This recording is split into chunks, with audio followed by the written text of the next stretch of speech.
Hi, everyone. Today I sat down with Phillip Telfer. He's the founder of Media Talk 101.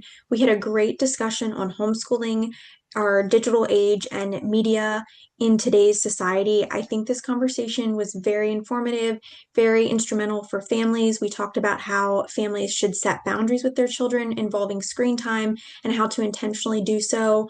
I took a lot away from this interview, and I hope you do too. Thank you so much for joining me today. I'm very excited to have this conversation. If you could just tell listeners who you are and what you do, that would be wonderful.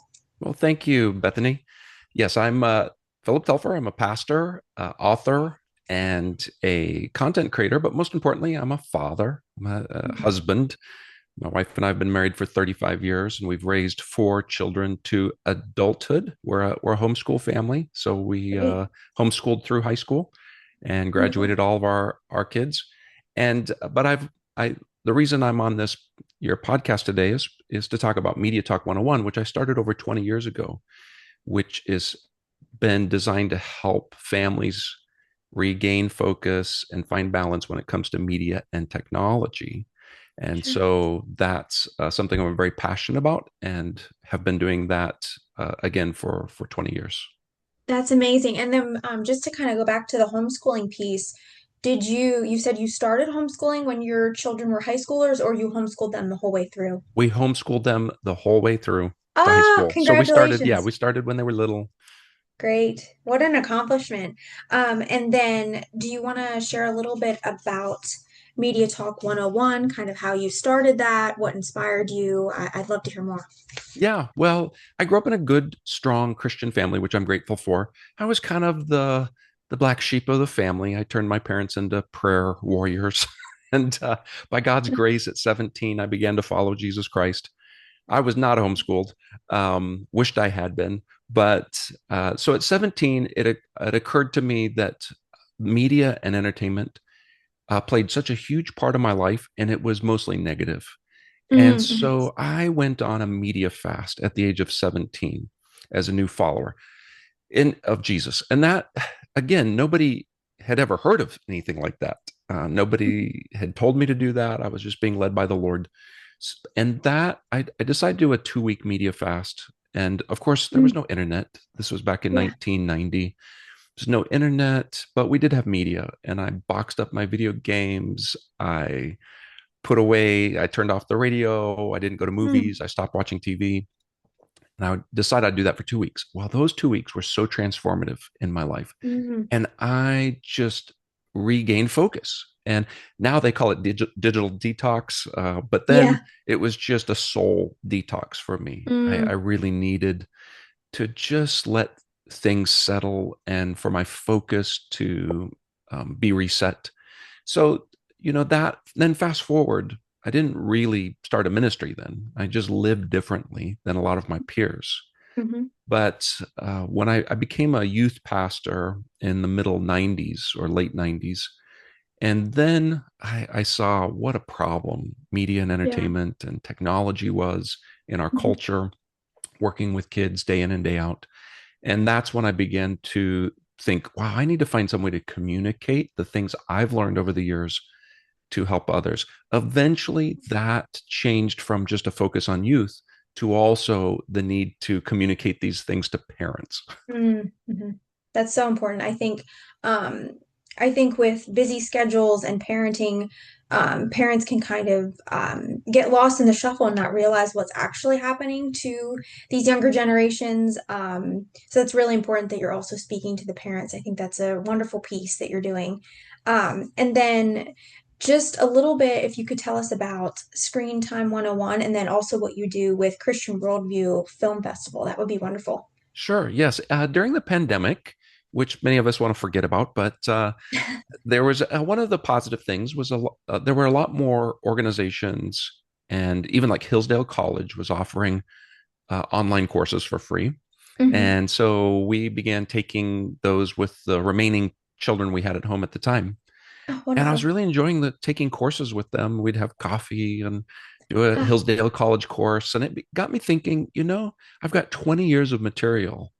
And I used to spend a lot more time traveling around the country speaking to groups. sure. Mhm. And I wasn't doing that as much anymore because of my pastoral responsibilities. So I thought, I think I'll make a course. And so that's what inspired me to essentially take a lot of these things I've been teaching to youth and families Yeah. and embed it. So it's a 19 lesson video course. The lessons are around 20 minutes each, 15 to 20 minutes.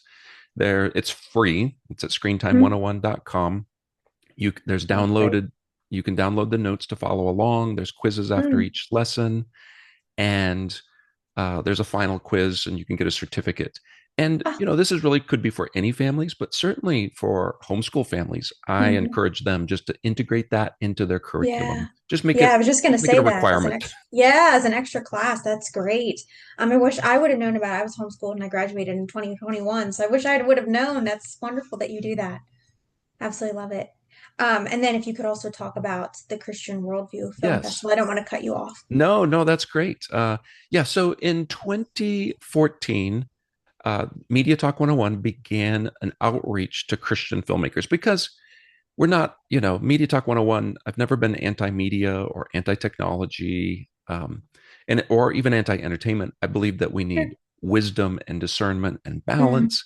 Mm-hmm. But we also saw the need to help content creators to keep a biblical worldview in what they were doing. So we Mm-hmm. started the Christian Worldview Film Festival in 2014, and that is not just a film festival, it's also training. So it's a week-long conference, and we bring in 20 to 30 professionals from the industry to share with the next generation, and even people who are veterans, who may have been in the Mm, industry for a while, but just need some spiritual encouragement. We focus sure. both on biblical worldview as well as the technical skills. And Oh, so we've that's been doing great. that. We just had our 13th annual event in March, and we're just going to continue to serve Christ and his church through these means. That's great. That's wonderful.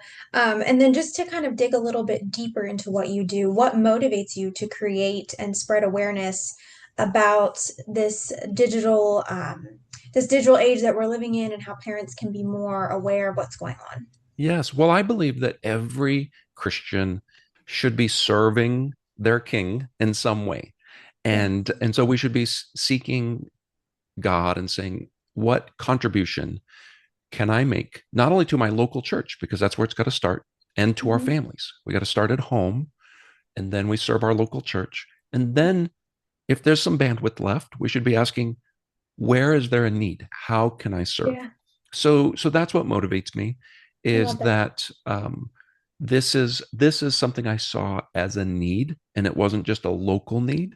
It Hmm. Hmm. was a national need, and over the Definitely. years, our ministry has expanded internationally. So I'm working Wonderful. outside of the United States as well, because it's not a US problem. So Yeah. that's what motivates me, and it continues. It's not the easiest subject to tackle. It's Yeah. not the most popular subject, but it's something I believe God's called me to do. And it's very necessary too. I think, especially from the Christian perspective, I'm also a Christian, and I think it's like you said, we need to have discernment and balance when we're using these things and these tools.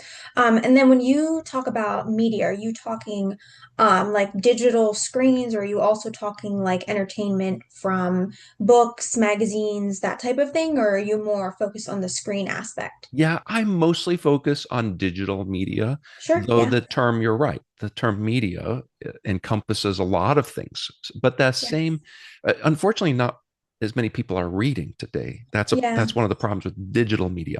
Yeah. I love to read. I think it's important. We taught our Hmm. kids the importance of reading Oh, and yes. provided lots of books. And even that, you need discernment.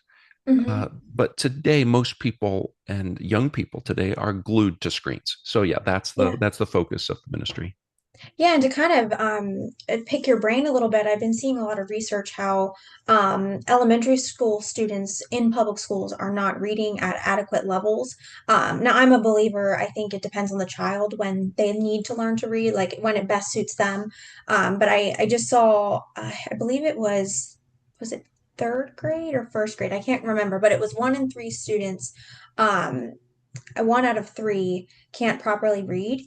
So that's pretty big when it's 1 out of 3. And do you think the digital use in schools and then also outside of schools is affecting this issue? Absolutely. And there's a lot of studies that are proving that. In fact, even in the government schools, that's why there's a lot of school districts now moving towards what they call the phone-free school movement. Mm-hmm. And they're Mm-hmm. trying to get some of these, at least phones, out of schools because it's Yes. hindering, it's Mm-hmm. distracting. And it's not that digital tools can't be used for education.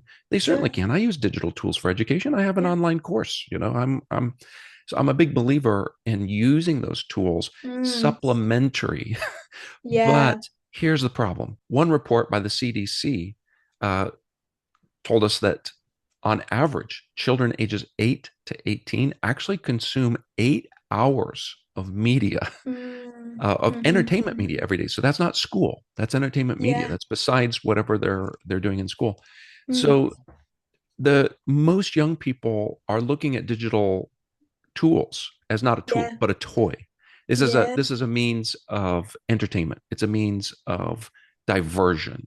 Mm. And so the educational component gets lost in that because that's another Yeah. misnomer. A lot of people think they talk about multitasking and how this generation can you can't multitask. You actually cannot do two Yeah. complex things at the same time. Yes, you can do Mm-hmm. non-complex things like chew gum and walk, Yeah. but you Sure. can't Sure. actually be focused on your schoolwork and also doing social media at the same time. Mm. It's called Yeah. rapid task switching, and there's a Mm. switching cost between those tasks. And so, again, the studies are showing these digital tools are not actually making children smarter. Mm-hmm. They're actually hindering their cognitive development. And that Yeah. starts at very young age and it follows them through Sure. their into their teenage years and many times into their adult years as well.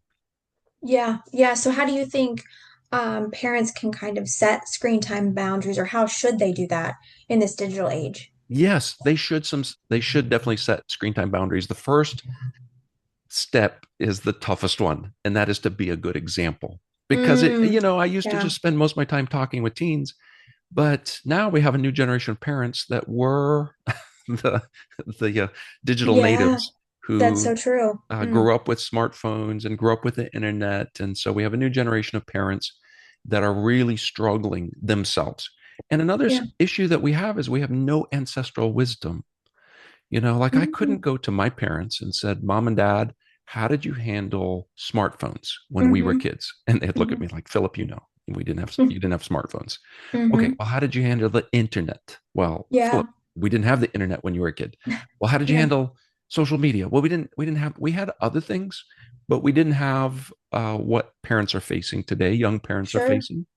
So there's no ancestral wisdom. This is really a digital Mm. jungle that we're Yeah. trying to get through. Now, what we're doing is we're trying to encourage, especially young parents, to be trailblazers in this digital Mm. age, Yeah, to that's so good. lead the way and to help their children learn how to navigate this because it's not going away. It's only going to become more complicated. Mm-hmm. Mm-hmm. And because I'm not anti-media or anti-technology, it's a matter of how do we learn how to handle that. So going back to limiting screen time in the home, Mm. it's got to Yeah. start personally. We got to demonstrate that to our children that it's under our control and we're just not under its spell. And then I use a acronym, and I have a new book that's kind of a supplement to the Screen Time 101 for teens. And this Mm. book is for parents. It's called Help, the Smartphone Ate My Family. People can find that either at our website or on Amazon. And in Wonderful. that book, it's a practical book. Every chapter is just practical tools for I love that. it's called a it's what I call it? Oh, a parent survival guide, for the digital Mm. age. Yeah, So it's definitely a survival guide. And that's but in wonderful. that, one of the acronyms I give for when it comes to screens and smartphones is using the acronym GRACE. We could all use a little more grace in our homes. Mm. Mm. And Mm-hmm. G stands for guardrails. And guardrails, I explain, are some digital tools that are available to parents today. And in the back of the book, I have an appendix listing a lot of the popular digital tools for monitoring, blocking, those type of things. Mm, yeah. And you Hmm. can, parents can do their research and figure out what might be the best fit for them. So that's G. R is what you're asking about, rules. This is just good old fashioned household Hmm. rules. Mom and dad are called to shepherd their children, and that involves some boundaries. Sure. And Yeah. so we need to set reasonable rules. And that leads to A, which is awareness. We need to help our Mm, children understand why we have guardrails and yeah. why we make rules. We can't just Mm, put the guardrails up, make the rules, and then not yeah. help our children be aware of why at Mm, age hmm. appropriate, Yeah, age sure. appropriate awareness. But then that leads to C, which is conversations. We need to have conversations, age appropriate conversations. They start minimal and then Yeah. they should get deeper as our kids get older. Because as I address in my book, Help the Smartphone Ate My Family, I have several chapters on what I call the dark side of screen time. Well, you don't need to Mm, talk to your toddlers about the dark side of screen time. You just right. need to protect them from it. You need to Yeah, right, guard them right. from it. But Mm, yeah. eventually, they're going to come to an age where they're potentially exposed to the dark side of screen time. Mm, So we hmm. need to have age appropriate conversations. And then E in this acronym of GRACE, E stands for escape routes.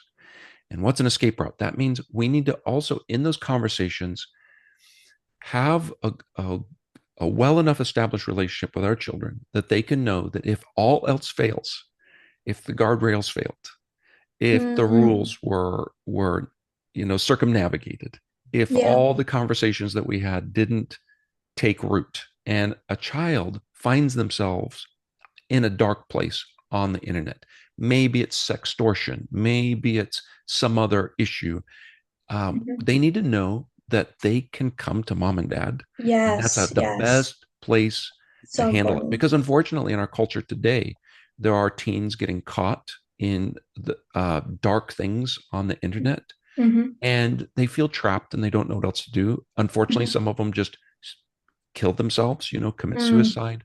yeah. They need to have an escape route. They need to know that mom and dad are there to walk through Yes. even the darkest issues, and they're in training, not in trouble. We're there to Mm, protect. And so, yes, so that's one example in my book of just practical sure. things. That's wonderful. And to kind of continue that conversation, I have been seeing some headlines where there have been some sexual abuse cases going on within the school system where teachers or staff members are, now I won't say all because it's definitely not every teacher, every staff member. I do want to preface with that. But there are, have been some headlines where teachers are taking advantage of their students. They're committing online grooming, if you will. How do you suggest parents kind of navigate something like that? Because that can be very challenging. And it might not be a teacher, it could be someone else, in their child's influence if they're homeschooled. Just, yeah, how do you suggest Yeah, parents well, handle it's that? it's much more difficult when children are away from mom and dad, Yeah. so in the Hmm. government schools. So definitely there would be a need for conversations happening, Sure. Yeah. and some of those boundaries. But even in a homeschool situation, a parent is called to not just put up fences. When we talk about Hmm. shepherding, there Yeah. you can go to other countries and they still have sheep that just kind of live out in the Hmm. wild. Hmm. But Yeah. they have oversight. There's shepherds who Yes. kind of live Yes. with them versus Hmm. just building a pen and keeping them in the pen and Mm. checking in on them. Yeah. So Yeah. there's a different style of parenting, and I feel parents really ought to take the shepherding, like be present Hmm. and be with your children as much as possible to Yeah. guide them through this. And then part of that needs to be we need to limit how they can be interacting, especially with strangers or Hmm. people Hmm. outside of an approved list when it Yeah. comes to technology and phones. And there's some great things, part of, as we talked about, those guardrails. Some of Sure. those, like a lot of people need to know, your child doesn't need to have a smartphone. They don't, Hmm. an Hmm. 8-year old and even a Yeah. 14-year old doesn't need to have a smartphone. In my Hmm. book, I talk about 4 different experiments I did with my children all regarding the smartphone. I'm not going to tell you those now. You can read them in the book. Sure, But one sure. of those was is there are alternative to smartphones now. One example is the Gab phone, GABB. It's a it looks like a smartphone. It's built on a smartphone chassis, but it doesn't connect to the internet, and it does the things Oh, that parents wow. want. You can call, text. It has location and some Mm, other things that parents can approve those apps. There's also the Wise phone is another example, and then there's even a trend among some young adults today of going back to dumb phones. mm-hmm, So, mm-hmm. if your Yeah, concern is like, well, my child has to have a phone so that we can call them or text them, well, you don't need a smartphone for that. yeah, And so there are alternatives. And that's that's good. part of the way. So it takes oversight. We need to Yeah. watch our Mm-hmm. be keeping watch over our children. That's wonderful. I think that's really important, especially because I think, like I said earlier, it can quickly become an issue where the parents don't even know what's going on or how to handle these issues. So I think what you're doing is absolutely wonderful. And then to kind of bridge off onto another topic, what do you think about video games? Do you have suggestions on boundaries with video games? I know that's kind of a hot topic today. Should kids play them? Should they not? What do you think? Yes, well, if you're asking my opinion, that's different than what I would share. But I'll just say there is there are good reasons to have caution when it comes to today's video games. Sure. This is not your father's Oldsmobile, as the saying used to go. I mean, the video games today are not the video games that I grew up with. Mm-hmm, And mm-hmm.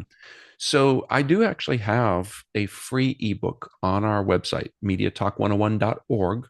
You can go, I think you could just find it in our store, and it's called Great. Seven Considerations in the Age of Video Games. It's a very Mm, short little book. We do, you can buy it in print, but if you don't mind just reading a PDF, you can just download it for free. that's great. And in that, what I do is I ask basically seven things that parents should consider before opening those doors. Which Mm, brings me to the point I really want to make is that parents should keep the doors closed to many of these things as long as sure. reasonably possible. So the younger a child is, the easier it is just to keep the doors closed. You can say no to Yeah. a lot of things. As they get older, yeah, then you need to start navigating these issues. But you're Mm-hmm, going mm-hmm. to Yeah. really save yourself a lot of trouble as a young parent if you just would keep the doors closed longer. Mm, And mm-hmm. so Yeah. that's just a simple life hack there, a little parenting hack. Just keep them closed. You can when they're younger. It gets a little more difficult as they get older. That's when you Mm-hmm. start training them. But yeah, so when it comes to video games, personally, now this is not a prescription for other families, but you asked Sure. me my opinion. Mm-hmm. Because I've been doing this for over 20 years. That was one of the things I just said no to in my household, Mm, mm-hmm. Mm-hmm. especially with my son. I have three daughters, I have one son, and I just said no. But you can't just say no to things without replacing it with something Yeah. better. True. Yeah. And there's going and something better is going to be real world adventure, real life stuff. Mm, mm-hmm. For my Yeah. family, every family is going to be different. For us, I started training all of my children how to do woodworking, and I Great. built out a workshop, and I was in the Wow. in the workshop with them at least one day a week. And eventually they got good at what they did. Every Saturday for 10 years, we went to a farmer's market and they sold Ah, their products. They that's learned how amazing. to interact with people. They learned how to handle money. There was, so it Mm, was kind of integrative homeschool, but also yeah. things that they could do with dad. And they liked earning Mm-hmm. money at Yeah. very young ages. And, Yeah. um, but it was one of the things that we did to replace just saying no to certain things. We want to fill their Sure. time with Yeah. meaningful, because it's not just, there's one thing about like, well, what is happening in that video game, which could be negative, it could be Mm, neutral, but the bigger problem is what's not happening during all those hours spent. And I yeah. address that. One of the biggest, I'll give one thing in the book. One of the considerations is one of the biggest challenges when it comes to video games is the false sense of accomplishment, especially Mm, for young yeah. men who are really drawn to fighting battles, rescuing the damsel in distress, building kingdoms. Those are all things that are kind of wired in them, But if they're just getting that out through virtual gaming, then they're not learning how to do that in real life. They're not learning Yeah. how to be heroic. They're not learning how to Hmm. build things Yeah. that are lasting and meaningful. So, yeah, so I would definitely encourage people if they're interested in learning more about video games, you can just, download that free ebook. How do you believe technology has impacted our culture, whether that be negatively or positively or both? Yeah, it's always both. I'm a big fan of Neil Postman, who wrote Mm. Amusing Ourselves to Death. And there's also a book called Technopoly that he wrote. And in Technopoly, he makes the case that, new technologies are, they're never just beneficial and they're never just, disastrous. They're a little bit of Yeah. both. Mm. And that's why we need discernment. And you can't stop new technologies. This goes back to, the term has come back into play, Luddites. We hear that more and more in relation to AI today. Hmm. So Hmm. Luddites were back in the days when the looms, the hand looms in England. There's Hmm. a whole craft of making fabrics. Sure. And then the mechanical looms were invented. It was a new Mm. technology, and it really decimated a whole livelihood of people who were doing it by hand. And their response to it was to gather together and to begin to go out and actually try to break the looms, break the mechanical Mm-hmm. looms. So they were smashing them and trying to disrupt the technology. And it became a capital offense in England to smash a loom. Unfortunately, it Yeah. was that bad. And so Mm. they rallied around a fictional character whose last name was Lud. And so Ned Lud, and that's where the term Luddites comes from. So it's not just anti-technology. It's about pressing back on how technology changes things. Sure. And I'm not one who believes we can actually stop the change. I believe we Hmm. need to learn how to navigate that change with wisdom. Mm. That's So really so good. I think the path forward is like, okay, smartphones are not going away. The internet's not going away. AI is not going away. So Mhm. how can we be educated and discerning in how to use these for good, and then Yeah. Yeah. also avoid the traps and the pitfalls of these new technologies. And it's hard. There's no easy way to Yeah. navigate it. Well, I think that's a very healthy perspective and balanced. Yeah, I know when AI started coming out, I was getting nervous because I majored in communications with a minor in writing. So I was like, what's going to happen for my potential jobs? And I ended up getting this job. And I write a lot for this job, which I'm really fortunate. And I do use some AI for just creating social media posts and things like that. And it was an adjustment because I didn't expect to have to use it. But I do see its benefits, but then I also see where it is faulty and can be potentially harmful. So I really like that you have that perspective. I think that will be very encouraging to listeners and educational as well. I think it's important to have that balanced perspective. Yes. And then how should we fast for media? How do you fast personally? I'd like to talk a little bit more about that. Yeah, I think there's three different aspects to this. And so fasting could be an extended period of time. And it's getting harder when I talk about going on a 2 week media fast at the age of 17, so many years ago. That was really doable. It's getting Yeah, harder today to completely get rid of all screens sure. or Hmm. technologies, even from a practical aspect. So I think part of it is elective. Think about elective media. Like right now, there's some things that just not, we don't even have an option to not be interacting with some screen or Yeah. technology. But when it comes to our elective time, that's one way you could say. Sometimes we did that when we were raising our kids. We would say, maybe we watched a movie on Friday nights, a family movie, but we'd Hmm. say, I think we need to take a month off and just do Yeah. some other things other than the Friday night, family That's movie good. night. So that could be one way a fast looks. It could also be just uh, throughout the day, kind of a period of time where kind of an intermittent fast, where you say, okay, from this hour to this hour, let's just stay off our devices. An easy way to do that would be definitely phone-free zones like the dinner table, just Yeah. eating a meal together. Hmm. And of course, that goes into trading up, not just saying no, but replacing that. We need Mm. to we need to spend time around meals together, focused Yeah. on each other. We need to revive that. That's getting lost in our culture. Yeah, definitely. So that's a positive.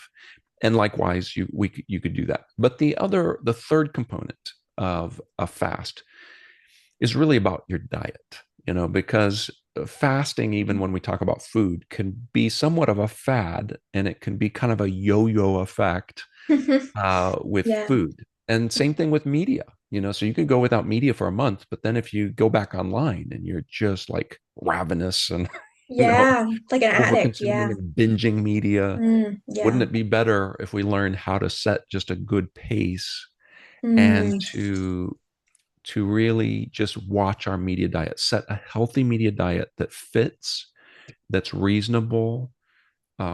It's not, so I've, I love appropriate entertainment. I would also encourage families to have entertainment in community. This is also really mm, good. that's good. So when you're going to watch a movie, watch it together. And today in our culture, so many families just split up and go to the four corners of the earth in their home, and they're Yeah. all on their own devices, Yeah. consuming their own media, their own entertainment. And I would encourage families to come together. Yeah. That's great. I think even from a homeschooling perspective, you could watch something like an older show like The Waltons or Little House on the Prairie. It's less stimulating, it's a slower pace, and it can even be an educational experience for families to talk about the topics covered in episodes. I know my dad and I used to watch a lot of TV together in the evenings. It would be our thing because my mom worked nights, and it was a great bonding experience, but then also we had conversations about the things we watched. And I think even now that affects me with how I view media through a lens of thinking about it on a deeper level. So I really like that you talked about that entertainment in community. I think that's really important. Yes. And especially too, also with how so quickly media can separate us. That is a great perspective of how it can bond us basically and connect us. That's wonderful. I love that. Yeah, that brings up one of the things that we did. Again, some of these things are just descriptions. They're not necessarily applicable to all families. I'm not Sure, prescribing them for sure. families, but I had learned this from somebody else and I adapted it in my home because, again, going back to that, we have no ancestral wisdom. I don't know how to navigate these things. So I'm Mm, constantly keeping my ears out, like, oh, what can I learn? How can I yeah. be a better parent? And so one of the things we did in our household is I said no to earbuds. I Oh, said no mhm. to headphones, unless it was our Mm, digital piano and I just needed quiet. That was the one yeah, exception. yeah. You could have the Sure, yeah. headphones when practicing piano if I needed quiet. But why did I say no to earbuds? Well, it's because to cultivate in my I didn't want my children cultivating this idea of isolation through media, being able to Mhm. just go off and now what did I do to replace that? Since I'm a big, I've already said that a couple of times. Don't just take away, replace. So Yeah. we made sure the house had several Bluetooth speakers. So if they wanted to listen to a podcast, they want to listen to music, Oh, yeah, just go ahead, I connect it. love We that. can all listen to it together. And you do have to have some grace because maybe you don't really care for the style of music that they want to listen to. Well, that's the Yeah. trade-off. I would rather us listen Yeah. to it together Uh, than for them to just put earbuds in and get lost in their own little worlds. mm. That's almost like an open connection. I love that. That's really, really good instead of a Bluetooth connection. I think yeah, that's a great way to open up discussions and just have, and then you get to experience what they like and kind of Yes. dive into their world on a different perspective. That's really important. And I think at Next Era, we really love and value building relationships with your children. So I think that's a great way to do that because you're connecting through their media and their perspective and what they like. That's phenomenal, really. And then to kind of branch into the biblical perspective, how do you think Christians should view media differently? Yeah. Well, I think Christians, again, I have always encouraged people to not just say no. I mean, I don't really know of any group today that has said absolutely no. And the Amish are using technology Sure. today. Yeah. So they haven't Sure. even. Yeah. I've actually spoken to groups that were former Amish, older Mennonite, Hutterites, and they brought me in to speak because they said, oh, we're they still look Amish, but Hmm. their kids are using cell phones and they're using the Yeah. internet and they're like, we don't know what Hmm. to do, or this is Hmm. new Hmm. a new thing to navigate. Yeah. So yeah, I rarely come across anybody who's absolutely saying no. Hmm. So the Yeah. thing as Christians we need to do is say, how do we understand this through a biblical worldview? So that requires having a biblical worldview. That means we need to spend more time in God's word and even reading the word through, like, how can I gain wisdom? And that's really part of what Media Talk 101 has done for over 20 years. We've tried to help people see that yes, the Bible is not going to tell you anything about the internet. It's not going to talk about PlayStation. It's not going to talk about Yeah. Facebook or Yeah. Instagram or Hmm. X. You're not going to find those things in the Bible, but there are principles Sure. that can give us Definitely. some guidance. So we want to help kind of kickstart some biblical thinking, help Hmm. people understand how you can look at the world through the lens of a biblical worldview, and that Hmm. helps inform us. And it's not an anti-technology. The Bible actually, talks. God has given us the ability to invent things, to be Hmm. creative. That's That's right. part of how He has made us. And so that's going to result in new technologies. I The love that. question is like, how do we handle that with wisdom? So that's my advice to Christians.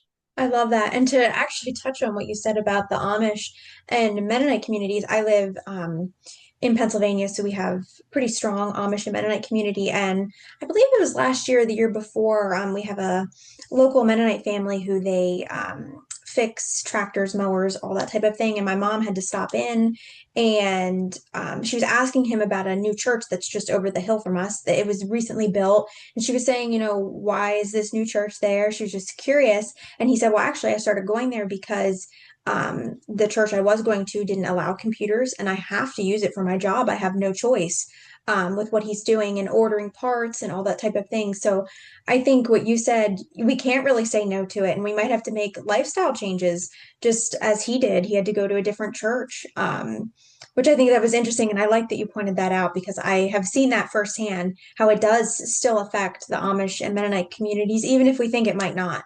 Yeah, So well, that's even as I mentioned, my children and I, going to a farmer's market every Saturday, and it was a robust farmer's market with close to 80 vendors, and we couldn't function without a smartphone at a farmer's right. market because Right. Yeah. people people don't even carry cash hardly with them, and Right. they need Yeah. to, so that was part of how we had to help. I had to help my children to navigate, and why Mm-hmm. we had Mm-hmm. to kind of navigate a smartphone. And eventually there came a time when Yeah. they were old enough to drive to the market and to run it without dad, which was a nice, nice new chapter for my life. And, so they needed to have a phone. They needed to be able to Yeah. run transactions. So it's a reality. That's right. That's right. And I think having that balanced perspective, like you've been talking about this whole interview, is really important because I think we can't really throw the baby out with the bathwater, so to speak. We have to kind of embrace it, but then also set boundaries and use discernment. And then to kind of segue off of that topic, do you think social media impacts communication and learning? Do you think it causes us to stop learning for fun and enjoyment? Yes. Well, first of all, social media has changed a lot. And I'm not saying Sure. it was good from the beginning and it's become bad. It's Yeah, it's sure. been its own thing, but it's Hmm. hardly Yeah. social today. Hmm. So Hmm. Yeah. it's almost not even right to call it social media, because now Yeah. they're saying it's more interest media because of algorithms. Mm.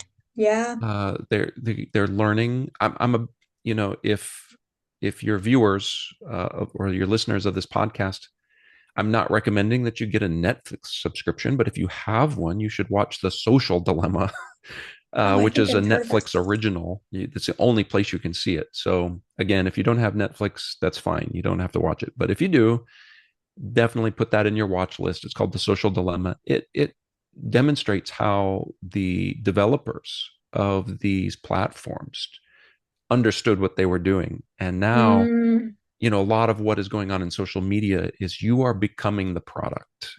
yes. They are Mm-hmm. using your attention and Mm-hmm. your interests to sell Yeah. advertising, to keep the wheels greased. And, so it's called the attention economy today. Mm-hmm. Yeah. And this is part of what we need to educate our children in. It's like this is really engineered, and you're being played a lot. So Yeah. I'm very cautious. Now I'm on social media. Mm-hmm. I'm Mm-hmm. not on it very much. But people can find me on social media, and it's probably the worst place to interact with me is on social media, because I think I'm a big believer in real social. God has made us social beings. Now, Yes. where Mm-hmm. social media is great, like Facebook has been great for many years, just to be able to reconnect with people that you lost touch with over the years. Sure. Um, but it's supplementary. It's not a Yeah. replacement for Mm-hmm. real relationships. The research has shown that the more, especially girls today, it affects them in a deeper level. But the more young women spend on social media, the more depressed, anxious, and even suicidal they become. Mm-hmm. Mm-hmm. And the question is wow, they have more potential digital social interaction than any generation before. But we're Yeah. also the loneliest. It's the loneliest generation. Millennials are the loneliest generation. No. And Yeah. why is that? It's because these digital connections don't meet the deepest needs of your life. Mm, The that's deepest so needs good. of your life really cannot be met by superficial, shallow digital connections. What you Yeah. need is two or three really good friends that are Yeah. nearby that you can, Mm-hmm. and you don't need 1,000 superficial friends. I have Yeah. a little analogy where um, and this can be found. I've got a video on our YouTube channel as well as an article on our website, but it's called a pound of pennies will never equal a pound of gold. Mm, And yeah. this has to do with what's valuable, and understanding our values in life. What do you value above other things? Sure. And in order, even if you were to get the equivalent in pennies, if you took a pound of gold, which keeps going up and up and up and up and up and up in value, I don't know what it is presently today. It's Yeah. a lot. But to get that equivalent in pennies, it would be tons and tons and tons of pennies, and you couldn't actually use it. You couldn't do Mm-hmm. anything with that. Like if you Yeah. if you got a dump load of pennies that equaled even an ounce of gold, you wouldn't be able to spend it, carry it around with you, do anything with it. Like, yes, Sure. technically it would have the same value, but really it's not as valuable to Yeah. you. So we need to invest in the gold, relationships, Yeah. golden relationships, which is really just a few, and that's more Mm-hmm. meaningful. Mm-hmm. Yeah. We need to help this generation navigate this. They don't understand this. They're digital natives. That's all they've ever known. So I'm what's Mm-hmm. referred to as a digital immigrant. I've actually seen the changes over my lifetime, Yeah. and we're a dying breed. Pretty soon, there won't be any digital natives or immigrants left, and Mm, we play an important role. You're a yeah. digital immigrant. I'm a digital native, but I can play an important role, and older people today can play an important role in being mentors to say, you Mm-hmm. know what? We knew of a life that existed before social media. Mm, And it's yeah. actually, there were some things that were better and can be recovered today. And you should Yes. recover it to encourage the next generation. Recover this or find it offline. Find deep, meaningful relationships offline. Cultivate those, and your life will be better for it. I love that. My parents actually talk about that a lot, how life was so different. My mom especially talks about how life was so different without social media. And then she also notices the effects that it's had on her generation. And I think for me personally, I actually have an Instagram account and I post book reviews and have connected with publishers. So the content that I'm viewing is very different than the average person. I'm viewing book reviews, I'm looking at artistic and creative reels, videos. I mean, that's just where my algorithm pushes me, and I'm happy with that because it feels more educational and informative. But I definitely worry about the next generation where they don't have, maybe a reading passion like I do, and they're just viewing it to consume, and I view it more to learn. And I would say I will confess I do view it to consume, but I also view it to learn and foster my own creativity. Um, so I think it can be really harmful for children who don't have that. I guess the term could be barrier or perception, um, because they're just viewing it and they're viewing, influencers on TikTok, and there's not really any, I don't want to say meaning because that sounds harsh, but um, I don't know what the proper term would be, but there might not be a lot of sense or something that they can learn from a TikTok dance. And I think the more conversations we have about it is the important part. And like you said, we need to look at a time where social media didn't exist and how that was fruitful. Yeah. So there are some purposeful things you can do on social media, like what you described that you're doing. The challenge for children is that they do not have the development and the discernment at Yeah. their age. So Hmm. that's where they really need to be protected from it. Yes, And more definitely. research is showing, and even people outside of Christianity. I mean, in fact, I think Christians are a little bit behind the ball on this. There are Mm-hmm. more secular people in the world who are writing books about this, doing studies, and Hmm. pointing Hmm. out that we really should be keeping kids off of social media Yeah. Yeah. and Hmm. delaying that for as long as possible until they can learn how to be more discerning. Yes, I totally agree. I think I started with social media around 14, and honestly, if I had it to do over again, I was too young. Because now I feel like I'm at an age where I'm 23 now, so I have a different perception, and I know when I start to watch something that feels harmful or just nonsensical, I can scroll away, and I have the autonomy to do that. But at a younger age, it's much harder, and it's easier to get caught in the shuffle of all those things.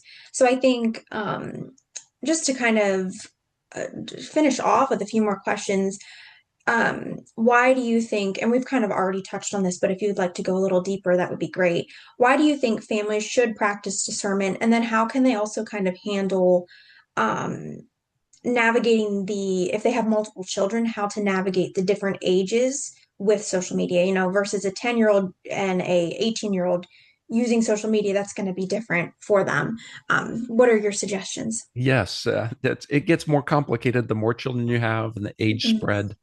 Yeah. Now, generally speaking, usually with your oldest children, and I have a lot of friends who are my age and have raised kids to adulthood. So we're talking about this a lot, just Hmm. retrospective on our parenting. Sure. And usually the first child gets it the hardest. We're much more strict with the first child Mhm. because we're nervous as Yeah. parents and we're putting all that Yeah. energy. By the time you get, we had four children. So by the time you get to the fourth, you kind of relax a little bit, Hmm. and maybe for better or for worse. So usually the baby of the household is getting away with things, and it's usually the older children who are saying, "Wait, you didn't allow me to do that when I Yes. was." And so yeah, so usually the older ones will have a little more sense, hopefully, of being partners with parents when it comes to the younger ones. so Yeah. so I would Mm. say, yeah, really, if you've trained them well. Here's an example, and this may shock some people. So and again, I mentioned in my book, I talk about four experiments that I did with my kids. And so the first one was my firstborn. She didn't have a smartphone until she turned 18. Hmm. She didn't have a Hmm. phone at all until she turned 18. And she was probably one of the only person in her peer group that didn't have a phone. So she Sure. felt a little like, my parents are so strict. I can't have a phone. Hmm. Well, that was our first experiment, and she lived through that, and she's a Hmm. mom now. She has four children of her own, and Hmm. so I don't think she's pining away for those years that she didn't have Sure. a Sure. smartphone. But fast forward to my fourth child, when she was 16, she had been using a Gab phone for 2 years and rarely using it because it doesn't do anything. For the most part, it sat on the shelf. But at the age of 16, she came to me and brought dad a 2-page document with nice printed bullet points making an appeal for a smartphone and laying out what rules she would follow, the Wow. reasons why she was asking for one, how she would use it, how she would not use it. Mm, And now I don't know if this might be a first in history. I don't know. Maybe she was a first to actually create a document like that. Why did she do that? Because she knew dad is very engaged. Dad, this matters to dad. And yeah, so this is not going to happen unless unless I'm ticking all the boxes. And I looked at her sure. document and I'm like, wow, this is tremendous. I've kept it. It's on a it's in a Ah, file.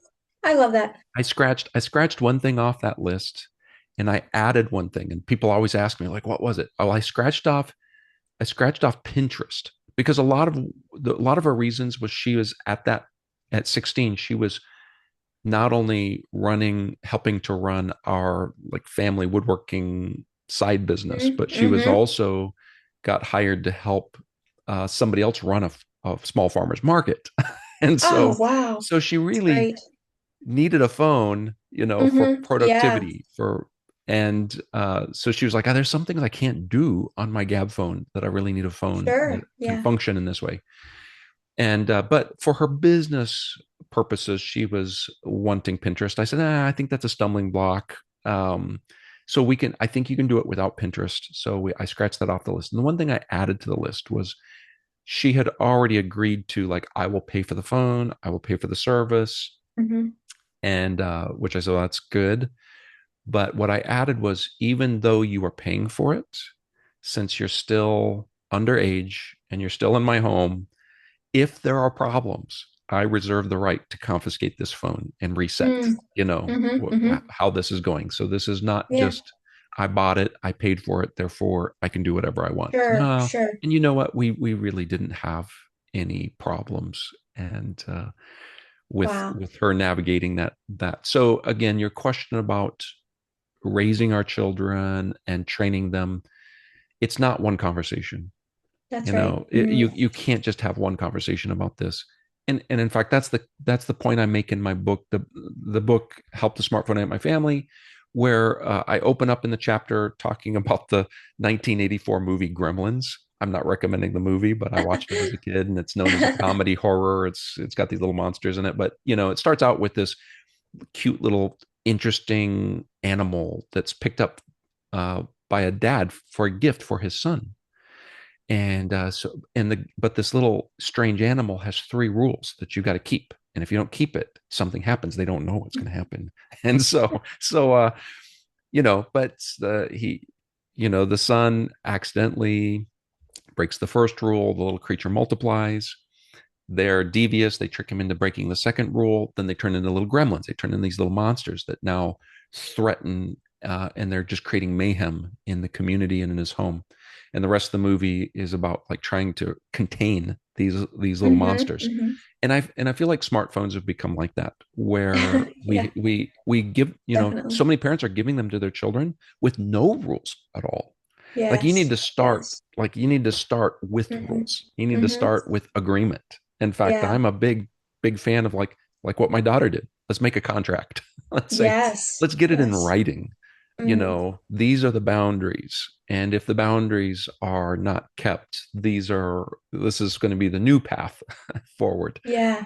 And so yeah, I really believe parents need to be engaged in this, Yeah. from the cradle on up. You Mm-hmm. can't just think that it's not going to be a problem. I've been doing this for over 20 years. I've spoken at a lot of conferences, a lot of homeschool Mm-hmm. conferences, a lot of non-homeschool conferences, and I have yet had a single conversation at like our booth where a parent has come to me and said, our family was just a wreck. It was a disaster. And then we got our children smartphones and everything became better. you know, Mm. Yeah, life was like all the problems definitely. in life were just solved. Yeah, I'm no. not saying that's never happened, but it really is. I've Yeah. never had that conversation. All the conversations I have are about how family and relationships between parents and children have been disrupted Mm. once Mm-hmm. the parent introduced a smartphone. Yeah. And Yeah. so, and then they're just saying, what do we do? How do we Yeah. reset? Yeah, And fix the that's little difficult. gremlin.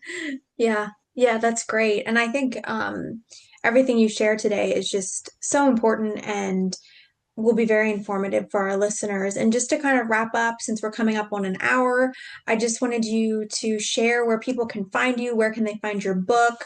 I know you had mentioned about the Screen Time 101 course and your new YouTube channel. If you would like to share that again, Yes. just so everyone has it, that would be Sure, great. thank you. Well, the main website is mediatalk101.org. And most of these things you can find on that website. But Sure. we also have a new YouTube channel that's almost a year old where I'm putting content as much as I can, weekly content on the YouTube channel. And you can find that. You can just search Media Talk 101 and you'll find it on YouTube. It's at Media Talk 101.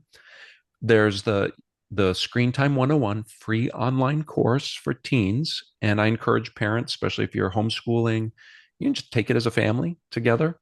And that's screentime101.com. It's its own website because it's just dedicated to that course. And then lastly, my book, Help the Smartphone Ate My Family, can be found most easily on Amazon. You can find it on our website, but I'll definitely be glad to ship you one if you buy it off the website and sign it. Otherwise, you can just get a copy from Amazon. But thank you so much, Bethany, for Oh, having me on today. thank you so much. I really appreciate it. And I know our listeners are going to love it. I really appreciate your time and dedication to this. Yes. Thank you for what you do. Thank you so much. Bye bye.